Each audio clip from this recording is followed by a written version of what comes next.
When I joined St. Vincent de Paul 16 years ago, I was amazed at the remarkable work of our dedicated volunteers. Our mission of serving the homeless and working poor is especially focused on those who are doing everything in their own power to improve their lives.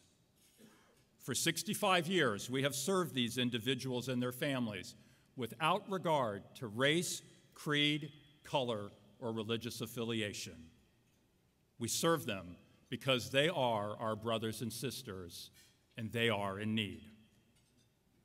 It is through this service that we discover how it brings out the very best in each of us.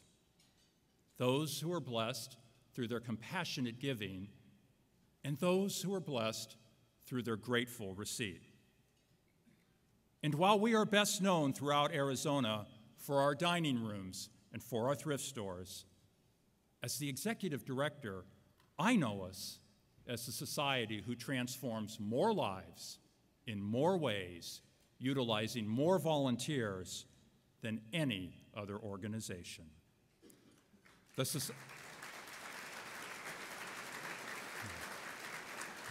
society where just a few dollars of assistance can often mean the difference between a place to live and life in a cardboard box or an abandoned alley. The society where children who are suffering or who are scared can rediscover that joy and that magic of being a child. The society where those who seek assistance and those who offer support meet on the common ground of God's love.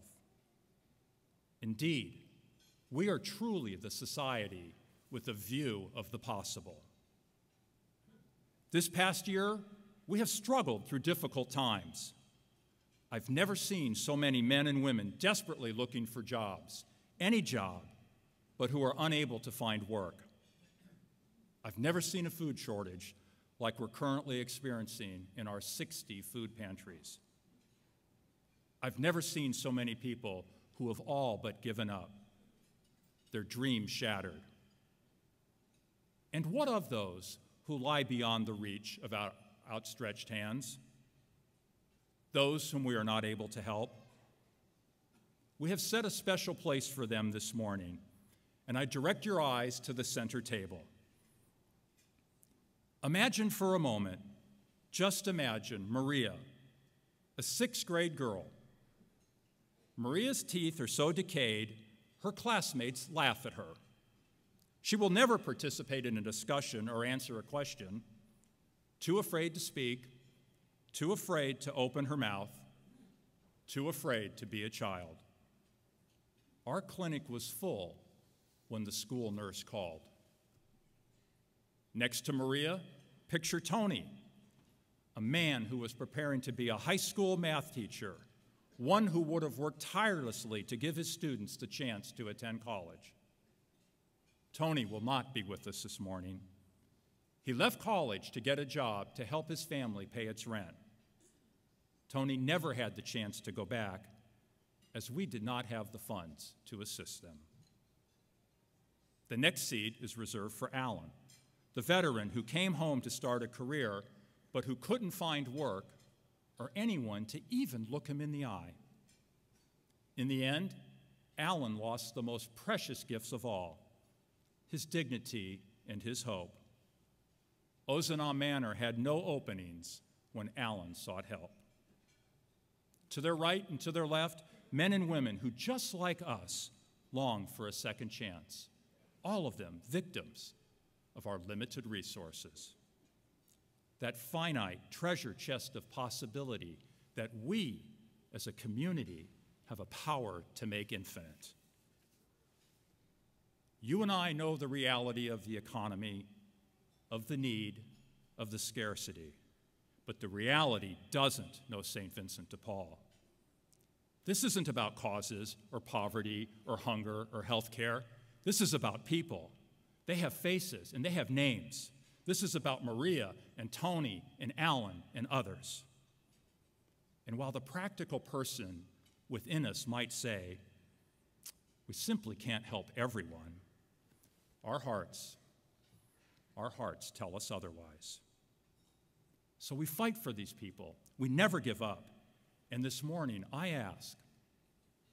humbly ask, but I boldly ask for your help, for your support in this life-changing effort. You see, our ability to respond is limited, not by our vision and not by our desire, but only by our resources. And who among us would not be deeply moved to someday know that it was our kindness that enabled another child to smile, another veteran to find a job, another mother to provide for her children's dinner, another family to stay together? Because we not only cared, we responded. We are all joined together by the invisible threads of grace and love that transcend time, that actually continue the legacy of Vincent de Paul, the man who 400 years ago dedicated his life to serving others. He lives in us, in each of us, and our actions strengthen those invisible threads that bind us all together. And through this, we come to discover a special blessing. For the more one does for others, the more one has. The more one shares with others, the greater one's abundance. Beginning today, let us commit ourselves to a bold vision.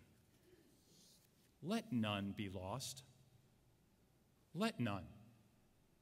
Not one mother, not one teacher, not one student, not one veteran, not one senior, not one family, not one child. Not one.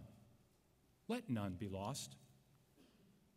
Today, might we just become the society of zero excuses, the society that never gives up on people, the society with a view of the possible.